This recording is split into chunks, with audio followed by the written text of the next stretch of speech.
오바댜서 1장 1절로 9절 말씀 한 목소리로 봉독하겠습니다. 시작. 주 여호와께서 에돔에 대하여 이와 같이 말씀하시니라.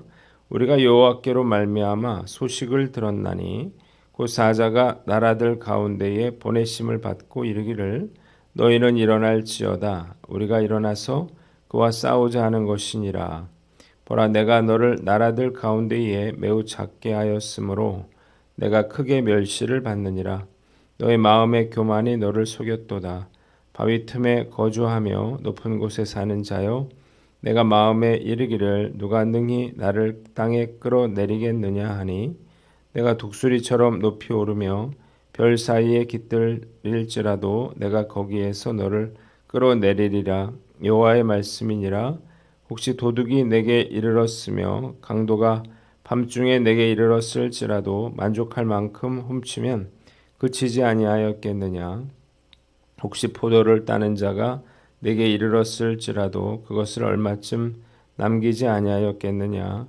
내가 어찌 그리 망하였는고. 에서가 어찌 그리 수탈되었으며 그 감춘 보물이 어찌 그리 빼앗겼는고. 너와 약조한 모든 자들이 다 너를 쫓아 변경에 이르게 하며 너와 화목하던 자들이 너를 속여 이기며 내 먹을 것을 먹는 자들이 내 아래에 함정을 파니 내 마음에 지각이 없음이로다. 여호와의 말씀이니라. 그날에 내가 에돔에서 지혜 있는 자를 멸하여 에서의 산에서 지각이 있는 자를 멸하지 아니하겠느냐. 틈하나 내 용사들이 놀랄 것이라. 이로 말미암아 에서의 산에 있는 사람은 다 죽임을 당하여 멸절되리라. 아멘. 오늘은 오바댜서 1장 말씀을 가지고 에돔의 교만과 멸망이라고 하는 제목으로 묵상 나눔하도록 하겠습니다.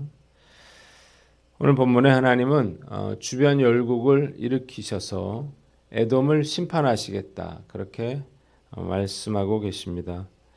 오늘 본문 세 부분으로 나눠서 생각해 봅니다. 먼저 1절로 4절인데요. 4절 말씀입니다. 한번 따라해 보겠습니다. 내가 거기에서 너를 끌어내리라. 하나님께서 유다의 선지자 오바댜에게 주신 말씀은 에돔의 심판이 임하리라고 하는 것이었습니다. 하나님께서 여러 민족들에게 사자를 보내셔서 이들로 하여금 에돔과 싸울 것을 명하셨다는 거예요.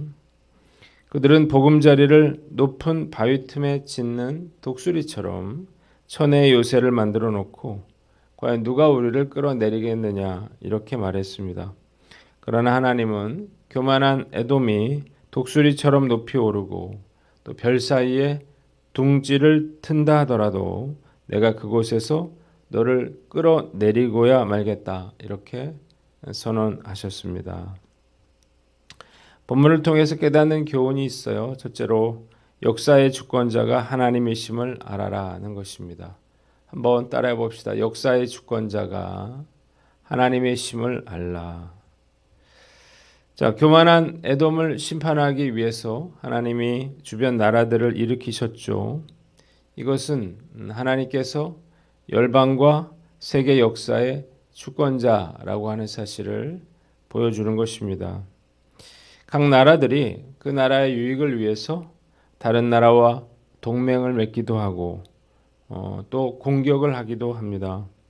그런데 세계 역사는 이런 각 나라의 인간적인 이런 동기와 결정 때문이 아니라 하나님의 주권 아래 이 세계 역사가 쓰여지고 있다는 사실을 우리가 알아야 하는 것입니다.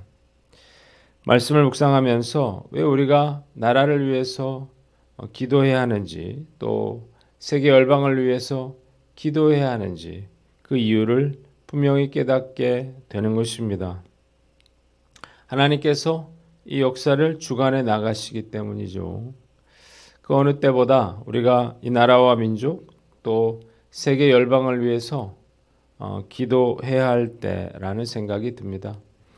하나님께서 이 민족을 불쌍히 여겨주셔서 이 땅에 어떤 전쟁도 일어나지 않도록 우리가 기도해야 할 것입니다. 그리고 러시아와 우크라이나 간의 전쟁이 일어나고 있고 이스라엘과 하마스 간에 전쟁이 벌어지고 있는데 하나님께 우리가 열심히 중보함으로 그 전쟁이 그치고 평화적으로 분쟁이 해결될 수 있기를 주님의 이름으로 축원합니다. 두 번째는 교만함을 버리고 겸손하라는 것입니다. 한번 따라해 봅시다. 교만함을 버리고 겸손하라.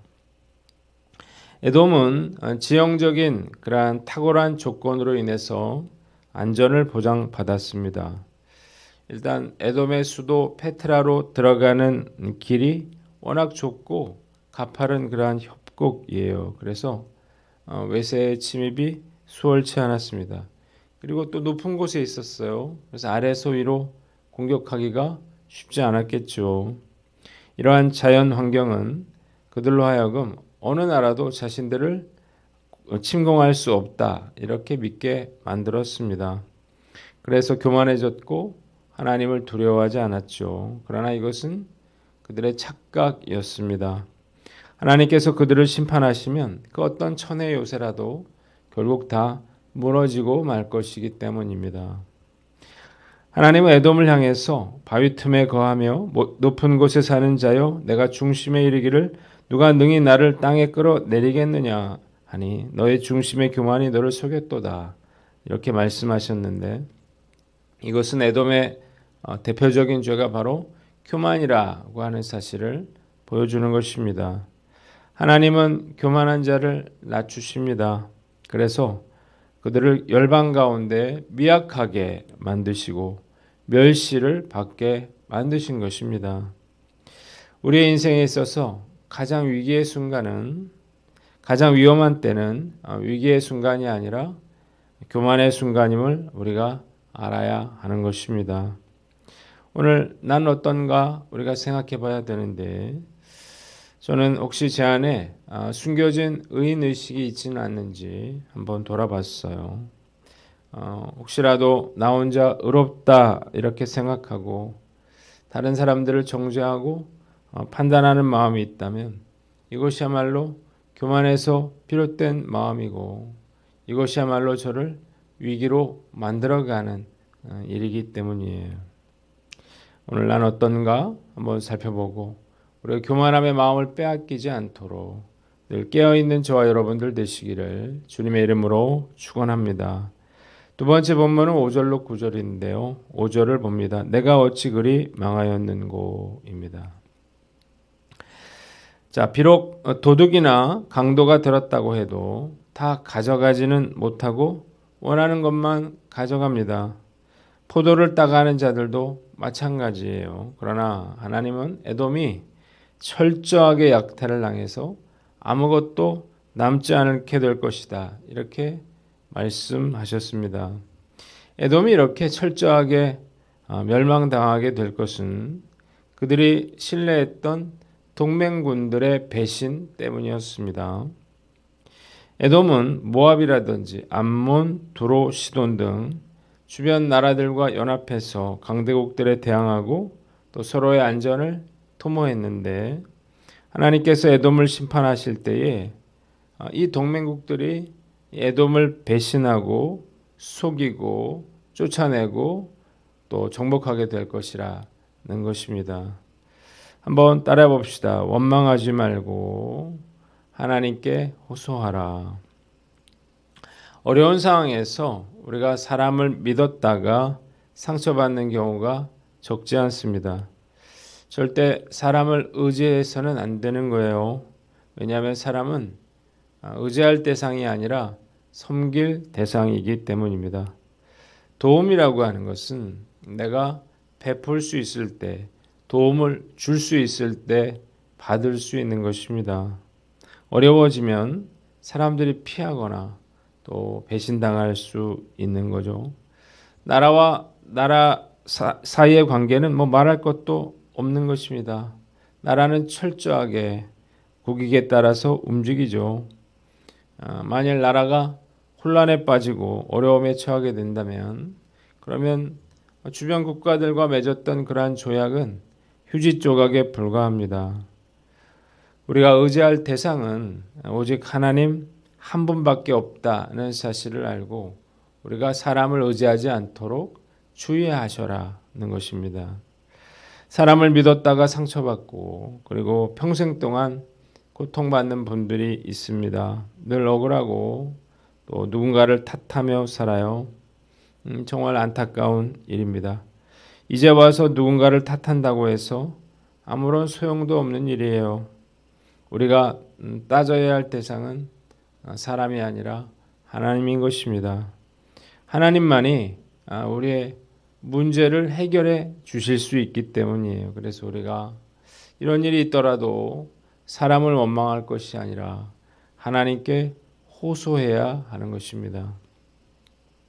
저는 지금까지 사람에게 아쉬운 소리를 하지 않으려고 노력을 해왔습니다. 사람에게 도움을 구하는 것이 얼마나 부질없는 일인가라고 하는 사실을 제가 잘 알고 있기 때문이에요. 교회를 개척할 때도 또 건축할 때도 사람에게 부탁하거나 도움을 구하지 않았습니다. 그래도 하나님이 다 채워주셨는데 앞으로도 그렇게 하나님이 채워주실지는 잘 모르겠어요. 그러나 그렇다고 해서 제가 사람에게 도움을 구하지는 않을 것입니다. 도움을 주실 분은 하나님이시기 때문이죠. 오늘 난 어떤가 한번 돌아보고 어떤 상황에서도 사람을 의지하지 않고 하나님께 호소함으로 문제를 해결하는 저와 여러분들 되시기를 주님의 이름으로 축원합니다. 마지막으로 8절로 9절 말씀인데 9절을 봅니다. 한번 따라해 봅니다. 에서의 산에 있는 사람은 다 죽임을 당하여 멸절되리라. 오바댜는 하나님께서 그날에 에돔의 지혜 있는 자들을 멸하시고 에서의 산에서 모든 군인들을 다 죽여서 멸절시키시겠다. 그렇게 오바댜가 예언을 했어요. 에돔의 멸망에 대한 이 오바댜의 예언은 남유다의 멸망 5년 후인 BC 581년 바벨론의 느부갓네살 왕에 의해서 에돔의 수도인 페트라가 정복됨으로써 1차적으로 성취되었습니다. 그리고 BC 321년도에 알렉산더 대왕의 부하 안티고누스에 의해서 에돔이 완전히 몰락됩니다. 그리고 바벨론 제국 시대 때부터 에돔 족속들의 후예들이 나바티안인들에 의해서 고국 땅에서 쫓겨나서 유대 땅 남방으로 옮겨와 세운 이두메라고 하는 나라는 1차적으로는 BC 2세기경 유대왕 요한 힐카누스에 의해서 할례를 받고 유대화됐고 2차적으로는 BC 37년 이두메 출신 헤롯 왕이 이두메인들을 유대에 완전 병합시켜서 AD 1세기 이후부터는 존재가 미미해지고 그리고 결국 역사에서 사라지게 됩니다. 하나님의 예언의 말씀이 완전히 성취된 것입니다. 한번 따라해 봅시다. 하나님의 말씀에 귀를 기울이라. 하나님의 심판의 경고가 결국 어떻게 성취되는가를 보면서 참 두려운 마음이 듭니다. 사실 오바댜가 에돔에게 이런 심판을 선언했을 때는 에돔이 강성했던 때였습니다. 때문에 에돔 사람들은 오바댜의 예언을 무시하고 또 비웃었죠. 그러나 때가 되자 하나님의 심판은 정확하게 이루어졌고 에돔은 역사에서 사라지게 됩니다. 하나님의 말씀은 반드시 성취된다는 사실을 믿으시기를 바랍니다. 그럼에도 불구하고 불신자들뿐만 아니라 믿는 사람들도 하나님의 말씀에 귀를 기울이지 않고 있습니다. 이유가 무엇인가? 하나님의 말씀이 경고의 말씀이 즉각적으로 이루어지지 않기 때문이에요. 어리석은 일이죠. 그날이 언젠지는 알 수 없지만 분명한 것은 하나님의 말씀이 반드시 성취된다라고 하는 것입니다. 때문에 우리가 하나님의 약속이라든지 경고라든지 하는 것들을 결코 소홀히 여겨서는 안 되겠다는 거예요. 자, 그러면 우리가 하나님의 말씀에 귀를 기울일 수 있는 가장 좋은 방법은 무엇인가요? 우리가 하나님의 말씀인 성경을 날마다 읽고 묵상하는 것입니다. 성경 말씀을 오늘 나에게 주시는 하나님의 말씀으로 우리가 받을 수 있기 때문이죠. 말씀 묵상하면서 정말 매일매일 이렇게 하나님의 말씀을 묵상할 수 있도록 허락해 주신 하나님께 정말 감사하는 마음이 듭니다. 그리고 앞으로도 평생 동안 날마다 하나님의 말씀을 읽고 묵상하며 적용하며 살아갈 것을 다짐해 봅니다. 오늘 난 어떤가 한번 살펴보시고 우리가 날마다 하나님의 말씀을 읽고 묵상함으로 하나님의 말씀에 기울이며 살아가는 저와 여러분들 되시기를 주님의 이름으로 축원합니다. 기도하겠습니다. 하나님 아버지, 교만함을 버리게 하여 주시옵소서. 또 하나님의 주권을 인정하고 날마다 하나님의 말씀을 묵상하며 살아가게 하여 주시옵소서.